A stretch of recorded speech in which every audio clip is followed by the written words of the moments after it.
Un millionnaire entendait rire à l'étage et se fige en voyant sa gouvernante danser avec sa fille handicapée. Luke West était assis en bout de table dans une salle de réunion au sommet d'une tour de verre du quartier de la Défense, à Paris.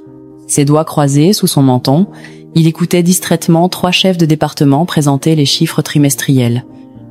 Les résultats étaient solides, les graphiques impeccables, mais son esprit vagabondait. Derrière lui, les baies vitrées offraient une vue panoramique sur l'Arc de Triomphe et les toits parisiens, un décor aussi parfait que stérile, à l'image de tout ce que Luc avait construit.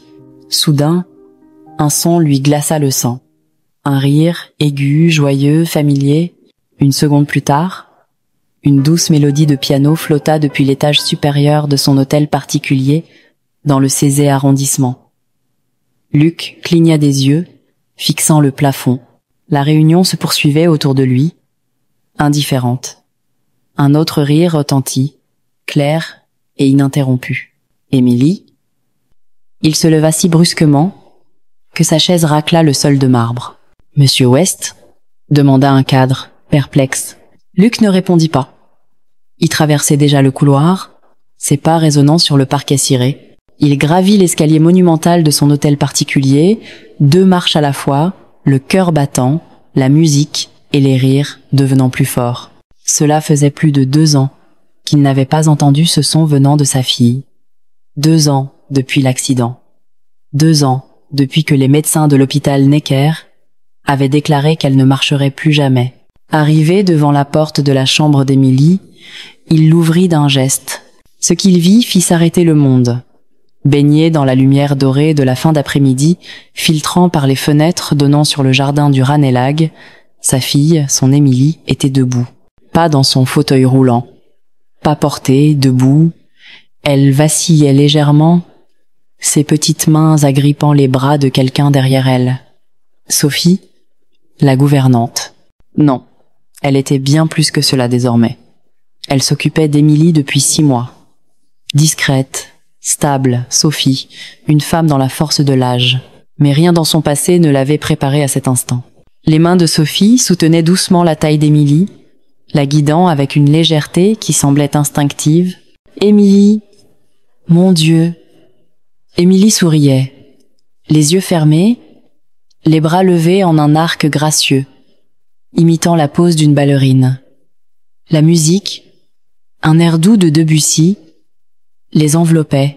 Émilie déplaça son poids, souleva légèrement un pied du sol et tourna la tête au rythme de la mélodie. C'était maladroit, déséquilibré, mais c'était une danse. C'était l'espoir incarné. Luc entra pleinement dans la pièce, stupéfait, le souffle coupé. Puis, tout bascula. Le pied d'Émilie vacilla, son genou céda. Sophie tenta de la rattraper, mais la gravité fut plus rapide. Émilie tomba avec un petit cri, son corps frêle s'effondrant près de la petite enceinte posée sur une commode ancienne. Luc se précipita. « Émilie !» la prenant dans ses bras. « Je vais bien, papa !» murmura-t-elle rapidement, mais sa voix tremblait. Il se tourna vers Sophie, la colère montant. « À quoi pensiez-vous » lança-t-il.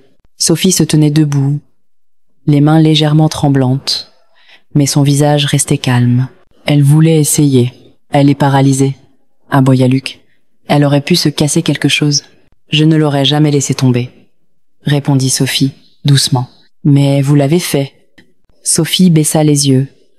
Je suis désolée. Luc ne dit rien de plus. Il porta Émilie hors de la pièce, sans un mot. Ce soir-là, l'hôtel particulier du 16e arrondissement était étrangement silencieux. Le dîner resta intact dans la salle à manger donnant sur l'avenue Raphaël. La télévision du salon, face à la cheminée ornée, resta éteinte. Dans sa chambre, Émilie était recroquevillée dans son fauteuil roulant, serrant les bords de sa couverture préférée, un plaid, en laine douce. Son regard était vague, ses épaules affaissées. Sophie frappa doucement au chambranle. Puis-je entrer ? Émilie haussa légèrement les épaules. Sophie s'avança et s'agenouilla près d'elle. « Comment te sens-tu » Émilie fixa ses genoux. Puis, dans un murmure à peine audible, elle dit « Je pensais que je pouvais le faire. Vraiment. » Sophie prit sa main. Tu l'as fait, Émilie. Tu t'es levée. Tu as dansé. Ce n'était que quelques secondes, mais ces secondes t'appartenaient et elles étaient magnifiques. Les yeux d'Émilie se remplirent de larmes, mais elle cligna rapidement pour les retenir. Papa était en colère. Il avait peur. Sophie répondit doucement. Non. Émilie secoua la tête. Il ne veut pas que je me lève. Il ne croit pas que je peux. Sophie sentit sa gorge se serrer. Ce n'est pas vrai. Émilie murmura qu'il me préfère briser. Émilie? Sophie tenta de la réconforter, mais la fillette roula légèrement son fauteuil pour s'éloigner. Je suis fatiguée, marmonna-t-elle. Je veux dormir. Sophie resta un instant, mais Émilie ne dit plus rien. Finalement, Sophie se leva et se dirigea vers la porte. Avant de partir, elle jeta un dernier regard à la fillette, qui, quelques heures plus tôt, riait comme un miracle, et qui maintenant semblait une fleur fanée. Le lendemain matin, Émilie refusa de sortir du lit. Quand Sophie apporta le plateau du petit déjeuner, la fillette tourna son visage vers la fenêtre donnant sur les arbres du bois de Boulogne. « Des crêpes » dit doucement Sophie, posant le plateau sur une petite table en acajou. « Tes préférés, avec des myrtilles en forme d'étoile. » Émilie ne réagit pas. Sophie s'assit au bord du lit, lissant la couverture.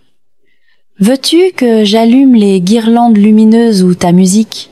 La voix d'Émilie quand elle vint était plate. Non, elle ne voulait ni crêpes, ni musique, ni bouger. Au 3e jour, elle refusa sa séance de thérapie. Le kinésithérapeute à domicile, venu de l'hôpital Saint-Louis, partit discrètement, les yeux pleins d'inquiétude. Luc se tenait près de la fenêtre du salon, regardant la voiture s'éloigner dans l'avenue Henri-Martin. Sa mâchoire était crispée, ses poings serrés. Il n'avait pas parlé à Sophie depuis l'incident. Il n'avait pas haussé le ton à nouveau, mais l'espace entre eux semblait un océan. Ce matin-là, il avait essayé de s'asseoir avec Émilie, de lui lire une histoire. Elle lui avait poliment demandé de partir. Maintenant, il fixait l'allée humide de pluie, se demandant comment tout avait pu si mal tourner. Il n'avait voulu que la protéger. Sophie, elle, ne cessait de se présenter. Elle pliait le linge, préparait les repas, rangeait les pièces en silence. Mais chaque après-midi, elle se glissait dans la chambre d'Émilie, avec un sourire doux et un nouveau plan. Un après-midi, elle apporta un ruban de lavande. Émilie tourna la tête. « C'est pourquoi ?»« Blaze !» Sophie sourit. « C'est pour une danse. J'ai dit que je ne dansais plus. Tu as dit que tu ne te levais plus. Mais danser peut se faire assise aussi. » Émilie fronça les sourcils. Ce n'est pas vraiment danser. Sophie s'assit en tailleur sur le tapis persan près d'elle. Veux-tu entendre une histoire? Émilie hésita, puis hocha légèrement la tête. Il y avait une petite fille que j'ai rencontrée à l'hôpital Trousseau, commença Sophie. Elle s'appelait Maya. Elle avait une condition spinale qui l'empêchait de marcher, même avec de l'aide. Émilie écoutait, les bras croisés. Mais Maya aimait le ballet. Elle regardait des vidéos tous les jours. Son préféré était le lac des cygnes. Sophie sourit. Elle m'a dit un jour, « Si je ne peux pas tournoyer sur mes pieds, je tournoyerai dans mes rêves. » Les yeux d'Émilie s'adoucirent. « Alors, nous avons créé une danse ensemble, » dit Sophie. Pas avec les jambes, mais avec les mains, les bras, les yeux, le souffle. C'était magnifique. « C'est bête, » murmura Émilie. « C'était puissant, » répondit Sophie, et ça la rendait libre. Émilie resta silencieuse un long moment, puis elle demanda « Qu'est-elle devenue ?» Le sourire de Sophie s'atténua. Elle est décédée, mais pas avant d'avoir dansé pour sa classe. Elle portait une couronne de roses en papier et agitait ses bras comme des ailes. Ils lui ont fait une ovation debout. Émilie baissa les yeux sur ses propres mains. Sophie se pencha vers elle. « Danser, ce n'est pas quelque chose que tu fais avec tes jambes, Émilie. C'est quelque chose que tu ressens dans ta poitrine. C'est ta façon de dire au monde que tu es toujours là, que tu brilles toujours. » Émilie se tourna lentement vers elle. « De quoi aurais-je besoin ?» La voix de Sophie s'éclaircit. « Juste de toi. » Plus tard cet après-midi-là, la musique joua doucement, depuis l'enceinte. Émilie était assise droite dans son fauteuil roulant, un ruban de lavande dans chaque main, tandis que Sophie lui montrait un mouvement lent et ample des bras. « Imagine que tu peins l'air, » murmura Sophie. « Imagine que ton souffle est la musique. » Émilie bougea ses bras timidement au début, puis avec plus d'assurance. Sophie applaudit doucement. « C'est ça, exactement comme ça. » Elles dansèrent, pas avec les pieds, mais avec l'espoir. À l'extérieur de la pièce, Luc se tenait en haut de l'escalier en colimaçon, écoutant. Il n'entendait pas tous les mots, mais il percevait le rire. Plus doux cette fois, hésitant, mais réel. Sa main reposait sur la rambarde en fer forgé. Il n'entra pas, mais il ne s'éloigna pas non plus. Luc observait sa fille plus attentivement. Émilie était différente, dans la manière dont elle riait davantage, dont elle se tenait, même depuis son fauteuil roulant. Une lueur discrète brillait à nouveau dans ses yeux, une lumière qu'il pensait avoir perdue à jamais. Il remarqua aussi que Sophie était toujours là quand cette lumière était la plus vive. Pourtant, Luc hésitait. Il avait passé sa vie à gérer les risques, à calculer les résultats. Perdre sa femme, dans un accident sur le périphérique parisien, avait détruit son sentiment de sécurité. Il n'était pas prêt à risquer ce qui restait de son monde sur quelqu'un qu'il connaissait à peine. Une nuit, après avoir bordé Émilie, Luc appela son assistant. « Faites une vérification sur Sophie. Tout ce que vous pouvez trouver. » Le rapport arriva rapidement. Sophie Benoît, 29 ans, diplômée d'un des meilleurs programmes médicaux de l'université Pierre et Marie Curie, anciennement infirmière en réhabilitation physique agréée. Auparavant, employée au centre de rééducation pour enfants des Lilas. Pas seulement membre du personnel, elle avait dirigé l'unité de thérapie pédiatrique. Licenciée. La raison ? Dénonciation. Les détails étaient vagues, certains rédactés, mais un nom apparaissait plusieurs fois. Un jeune patient atteint de paralysie cérébrale que Sophie avait protégé d'un prétendu abus. Sophie avait déposé des plaintes officielles contre le directeur du centre, puis avait disparu de la profession. Pas de faute professionnelle, pas de procès. Juste le silence. Luc fixait l'écran de son bureau donnant sur la Seine. Il s'attendait à trouver une femme sans qualification. Au lieu de cela, il découvrit quelqu'un qui avait tout risqué pour un enfant. Toujours incertain, il commença à l'observer plus attentivement. Il vit comment elle s'arrêtait quand Émilie racontait des histoires farfelues sur des royaumes de nuages magiques au-dessus de Montmartre, puis ajoutait ses propres touches à l'histoire, comment elle réchauffait les mains d'Émilie avec un chiffon avant la thérapie, et disait toujours « faisons ça ensemble ». Des choses subtiles, mais constantes. Un soir pluvieux, Luc rentrait d'une réunion tardive près de la place Vendôme. En passant par la gare Saint-Lazare, il se rappela une promesse de déposer des dons à un refuge. Il tourna dans une ruelle brumeuse vers l'entrée arrière. Puis il entendit des cris, colériques, paniqués. Il suivit le bruit et s'arrêta net. Sophie était agenouillée sur le pavé humide, les bras autour d'un petit garçon d'à peine 8 ans. Un homme furieux se tenait au-dessus d'eux, criant « Voleur ! Il a volé du pain, ce petit morveux !» Le garçon sanglotait contre l'épaule de Sophie. L'homme leva la main. Avant que Luc ne puisse réagir, Sophie se déplaça, couvrant complètement l'enfant. « Il a juste faim, ne lui faites pas de mal. » La main de l'homme s'abattit, frappant durement l'épaule de Sophie. Luc bondit. « Éloignez-vous d'elle !» L'homme recula, jura, puis disparut dans la ruelle. Sophie resta au sol, les bras autour du garçon tremblant. Luc s'agenouilla près d'elle. « Est-ce que ça va ?» Elle hocha la tête. « Peu importe. Il m'a frappé, » dit Luc, stupéfait. « Et il avait peur, » répondit-elle, désignant le garçon. « Pas méchant, juste effrayé. » Elle se tourna vers le garçon. « Tu vas bien, mon chéri ?» L'enfant hocha la tête, toujours tremblant. Luc les ramena tous les deux chez lui. Il donna au garçon des vêtements propres et une couverture, puis appela une assistante sociale de confiance. L'enfant serait en sécurité. Plus tard, Sophie se tenait à l'évier de la cuisine, rinçant une éraflure sur son bras. Luc se tenait silencieusement derrière elle. Puis, il fit quelque chose d'inattendu. Il cuisina. Une soupe de légumes, préparée avec soin dans la cuisine donnant sur le jardin. Il posa le bol fumant devant elle, puis s'assit de l'autre côté de l'îlot central, Sophie cligna des yeux, surprise. Luc s'éclaircit la gorge. Personne ne fait ce que vous avez fait sans avoir un très grand cœur. Sa voix était raide, mais ses yeux avaient changé. Ils n'étaient plus froids. Et pour la première fois, Sophie vit l'homme derrière le titre, et il vit la femme qui ne cessait jamais de choisir la gentillesse. Le soleil déclinait, projetant des rubans dorés à travers les fenêtres de la salle de musique, une pièce autrefois réservée aux invités, désormais transformée en espace de mouvement et de possibilités. Émilie bougeait avec une grâce surprenante. Ses mains s'élevaient comme des ailes, son fauteuil roulant glissant en un arc lent sur le parquet. Sophie la guidait depuis l'arrière, une main sur le fauteuil, l'autre marquant doucement le rythme. Leur corps s'harmonisait, non seulement dans le tempo, mais dans l'émotion. Ce n'était pas seulement une danse. Sophie le regarda, son expression bienveillante. Il expira lentement, enleva ses chaussures, desserra sa cravate et marcha pieds nus sur le parquet.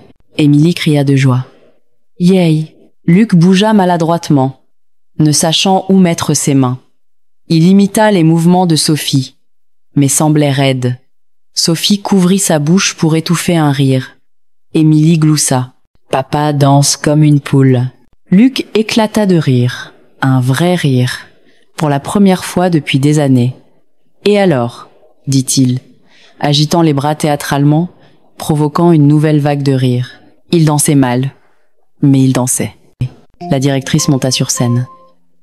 Notre dernière performance ce soir est celle de quelqu'un qui nous rappelle ce qu'est le courage.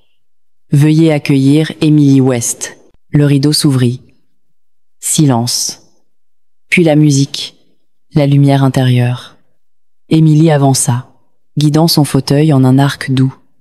Ses bras s'élevèrent, sa tête s'inclina, et la danse commença.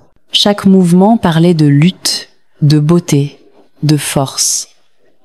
Les lumières s'atténuèrent, projetant une lueur douce alors qu'elle levait les bras vers le ciel. Son fauteuil tourna, gracieux, fluide, comme si elle flottait. La foule était silencieuse. Luc sentit la fierté, l'émerveillement, la gratitude monter en lui. Il serra le programme jusqu'à le froisser. À la dernière note, Émilie s'arrêta. Centre de la scène, les bras ouverts. Ses yeux cherchèrent son père. Leurs regards se croisèrent. Elle sourit. Luc se leva, le premier, applaudissant. Clap, clap, clap. Puis l'auditorium entier se leva. Une ovation debout. Luc applaudit jusqu'à ce que ses paumes brûlent. Sophie, en coulisses, essuya ses larmes. En coulisses, Émilie fut entourée de camarades, mais elle chercha Sophie. « Est-ce que j'ai réussi ?»« Tu as fait plus que ça, » dit Sophie, l'enlaçant. « Tu leur as fait ressentir quelque chose. » Luc arriva, posa une main sur l'épaule d'Émilie. « Tu es la plus courageuse ce soir. » Émilie rayonna. « Papa, ils ont applaudi pour moi, parce que tu leur as rappelé ce que signifie se battre pour la joie. » Puis, à Sophie, « Merci de nous l'avoir rappelé. » Sophie sourit. « Vous l'avez fait vous-même. » Les étoiles perçaient dans le ciel au-dessus du jardin de l'hôtel particulier. Luc sortit, un bouquet de lavande à la main. Sophie était assise sur un banc sous les guirlandes lumineuses. Il s'éclaircit la gorge. Elle leva les yeux, surprise par les fleurs. « Je ne suis pas douée pour ça, » dit-il, tendant le bouquet. « Elles sont magnifiques, » répondit-elle doucement. Luc exhala. « Merci. Pourquoi ? Pour l'avoir amené. Émilie, tu me l'as ramenée. » Sophie fit de la place sur le banc. Elle était toujours là, Luc. Elle avait besoin qu'on croie en elle. Il s'assit. « Après la mort de ma femme, je me suis fermée. Je pensais protéger Émilie, mais j'ai oublié comment être humain. » Sophie écouta. Luc continua. « Je mesurais mon succès par les contrats, pas par les sourires de ma fille. Tu as fait ce que j'aurais dû faire. » Sophie baissa les yeux. Elle m'a montré que j'ai encore quelque chose à offrir. Luc la regarda. « Je t'ai fait vérifier. Ce que tu as fait pour ces enfants, tu aurais pu partir. Mais tu ne l'as pas fait. » Sophie se crispa. « Je pense encore à elle. La petite fille que j'ai aidée. Je ne sais pas où elle est. » Luc resta silencieux. « Tu es incroyable. Tu te présentes même quand c'est dur. Sophie rencontra son regard. Luc posa sa main sur la sienne. Pas de pression, juste de la chaleur. Sophie ne s'écarta pas. Ce n'était pas romantique, pas encore. Mais c'était un pont, une étincelle. 1 an plus tard, au centre de réhabilitation Cartier, dans le 12e arrondissement, Émilie, 10 ans, marchait avec un déambulateur. Sophie et Luc l'attendaient, bras ouverts. « Tu peux le faire », dit Luc. Émilie fit un pas, puis un autre, et tomba dans leurs bras. Ils rirent. Sophie pleura. Un miracle né de l'amour. Le centre Cartier, financé par Luc, offrait thérapie, danse, musique, espoir. Sophie en était la directrice. Les murs, peints par les enfants, portaient la devise « Nous trébuchons tous ». Ce qui compte, c'est le pas suivant. Plus tard, Sophie trouva une lettre d'Émilie. « Chère maman au ciel, je marche un peu, je danse beaucoup. Papa rit. Il vit, et moi je danse. » Luc entra. Ils n'eurent pas besoin de parler. Leur famille s'était dansée jusqu'à l'existence. Si cette histoire a touché votre cœur, prenez un moment pour aimer, partager et vous abonner à Histoire de Justice. Nous racontons des récits de guérison, d'amour reconstruit, de seconde chance. Les familles se créent à chaque pas, chaque danse, chaque acte de courage. Abonnez-vous pour plus d'histoires d'espoir, discrets mais puissants.